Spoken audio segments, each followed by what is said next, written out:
Iran और America की जंग में पाकिस्तान की एंट्री हो गई है। तेहरान पहुंचे नकवी और क्या अब थमेगा महासंग्राम। इस वीडियो के जरिए जानिए पूरी तफसील। ईरान और अमेरिका के बीच चल रहे सैन्य तनाव को कम करने के लिए पाकिस्तान ने कूटनीतिक कोशिशें तेज कर दी हैं। पाकिस्तान के गृह मंत्री मोहसिन रजा नकवी 11 अगस्त को तेहरान पहुंचे। उनका ये दौरा दोनों देशों के बीच मीडिएशन करने की कोशिशों से जुड़ा हुआ है। ईरान और अमेरिका के बीच 28 फरवरी से टकराव चल रहा है।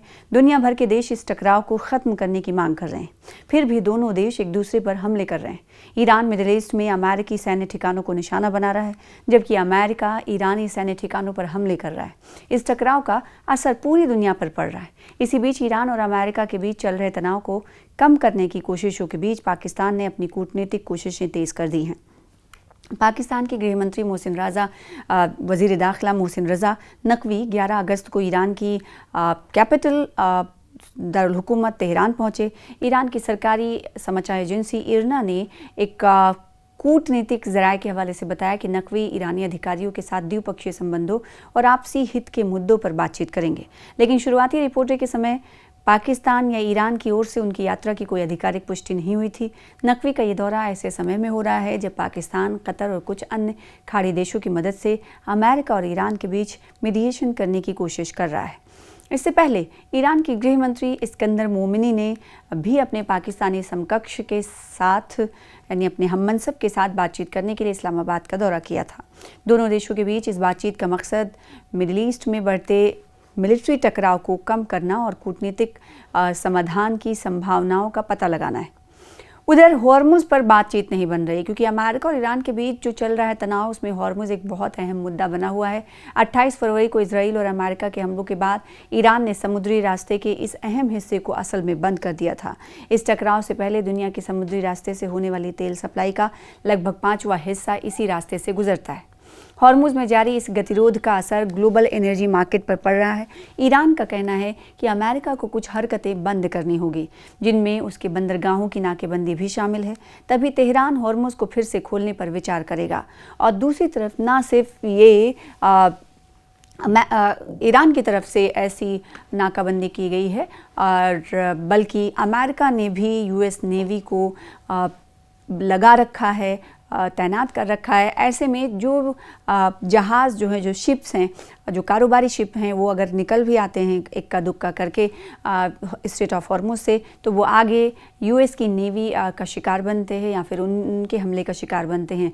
लिहाजा इस वक्त पूरे बैनुल-अक़वामी सतह पर अगर बात की जाए तो कारोबारी इदारे में इसको लेकर कहीं ना कहीं खौफ व हरास लगातार बना हुआ है। इसमें कोई कमी नहीं दिखाई दे रही, क्योंकि दोनों मुल्क इस मुद्दे पर अड़े हुए हैं।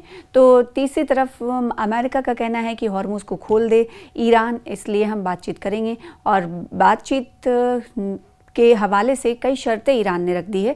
7 शर्तें भी हालिया दिनों में रखी हैं, जिसमें से एक शर्त ये भी है कि ईरान में जितना नुकसान हुआ है उसे उसकी भरपाई करे। और एक हसासियत खबर और सामने आई थी, जिस पर डोनाल्ड ट्रंप ने कहा था कि मैं अपने एहलकारों को बोलूँगा कि जब वो ईरान के सामने मेज़ पर बैठें बातचीत करने के लिए, तो वो यूएस के मुआवजे की भी बात करें। यानी यूएस भी मुआवजा उनसे तलब करता है, वो इसलिए क्योंकि जिन लोगों के ख़िलाफ़ इस वक्त इंसानियत को तार तार करती हुई जो मुहिम चलाएगी और जितने लोगों की अमवात हुई है, उसको लेकर भी अमेरिका मांग कर रहा है कि मुआवजा दे ईरान। तो ये इस वक्त दोनों मुल्कों के दरमियान चल रहा है। उधर बाबल मंदब में भी हौसियों ने हमला कर दिया है, और ऐसे में टेंशन जो है और बढ़ती हुई दिखाई दे रही है। ईरान की हिमायती हौसियों ने बाबल मंदब स्ट्रेट में एक कमर्शियल जहाज़ को निशाना बनाया है। एहलकारों ने बताया कि जहाज़ पर बैलिस्टिक मिसाइलें दागे गई हैं। हमले में लोगों के हताहत होने की खबरें हैं। हालांकि जो रिपोर्ट्स आई हैं, उनमें मरने वालों की तादाद और पीड़ितों की राष्ट्रीयता के बारे में, यानी किस मुल्क से वो ताल्लुक़ रखते हैं, इसके मामले में अलग अलग जानकारी मिल रही है। हौसियों ने मिसाइलों और ड्रोनों का इस्तेमाल करके रेड सी के बंदरगाह शहर मोचा और मध्य प्रांत मारिब को भी निशाना बनाया है। तो इस वक्त की जो सिचुएशन है, वो कहीं ना कहीं ख़त्म, इस वक्त टेंशन और बढ़ती हुई जा रही है। एक तरफ बाबल मंदब में हौसियों की तरफ से हमला किया गया, तो दूसरी तरफ पूरी तरह से निगरानी में, कंट्रोल में इस वक्त स्ट्रेट ऑफ हॉर्मुज़ ईरान के दिखाई दे रहा है। और तीसरी तरफ पाकिस्तान कहीं ना कहीं अमेरिका और ईरान के दरमियान जो जंग है उसमें एंट्री लेते हुए दिखाई दे रहा है, क्योंकि एक बार फिर से तेहरान वज़ीर दाखिला हैं पाकिस्तान के, वो तेहरान पहुंचे हैं। तो क्या ये माना जाए कि इनके दौरे के दौरान कोई बात बन सकती है, या फिर ये माना जाए कि मीडिएशन की भूमिका में इस वक्त पाकिस्तान एक बार फिर से दिखाई दे रहा है? क्योंकि इससे पहले भी आपको याद होगा इस्लामाबाद पर सभी की निगाहें टिकी हुई थी कि दोनों मुल्कों के मंदुबीन अगर बैठ रहे हैं, बातचीत करने के लिए जा रहे हैं, तो हो सकता है कोई खातिर खा असर निकले, लेकिन उसका असर खातिर खा तरीके से नहीं देखा गया। फिर दोनों मुल्कों के दरमियान टेंशन। तो इस वक्त पूरी जो तवज्जो है वो ईरान और अमेरिका के दरमियान तो है, लेकिन जो कारोबारी इदारे इससे मंसूब हैं और जो मुतासिर हो रहे हैं वो भी कहीं ना कहीं इस वक्त सभी का तवज्जो अपनी तरफ खींच रहे हैं। और यही उम्मीदें लगाए बैठे हैं सभी लोग कि कब बाबुल मंदब में जिस तरीके से टेंशन क्रिएट हौसियों की तरफ से किया जा रहा है, तो दूसरी तरफ कंट्रोल ईरान का स्ट्रेट ऑफ हॉर्मुज़ पर है, और वहीं हम ये देख रहे हैं कि यूएस ने भी नाकाबंदी कर रखी है। तो ये पूरे हालात कब ठीक होंगे, इसके बारे में कुछ नहीं कहा जा सकता।